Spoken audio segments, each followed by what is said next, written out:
Yung sling bag, naniniwala ako, ganito suot na ito. Ganito ba? Yeah. Pag nandito kayo sa loob, pag nasa labas kayo, dito yan eh. Asa cellphone mo, ma'am?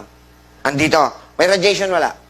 Ron. Okay, tingnan nyo ha, sa side view ako, saan nakatapat? Sa puson. Ngayon, ano ang nasa loob ng puson ng kababaihan? Yung inyong reproductive organs. Ovary, uterus, cervix, endometrium. Tama? O ngayon, ano yung ginagawa nila? Ang ginagawa po nila, hormones. At dahil may radiation, nagkikreate po siya ng hormonal imbalance.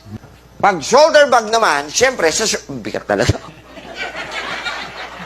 So, dahil shoulder bag, nandito yan. Saan naman malapit yung radiation? Sa breast. Ano naman ang meron sa breast ng kababaihan? Ductal and mammary glands. So, anong ginagawa nun? Hormones din. Due to radiation, kaya-create na naman ng hormonal imbalance. I-research po ninyo, ano ang pinakamaraming sakit ng kababaihan sa buong mundo? Bukol. Saan?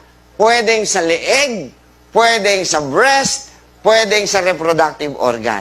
I-research nyo pang mas malalim. Bakit sila nagkabukol? Dahil sa hormonal imbalance. Research nyo pang mas malalim. Ano ang number 1 cause? Bakit maraming may hormonal imbalance? Dahil po sa radiation.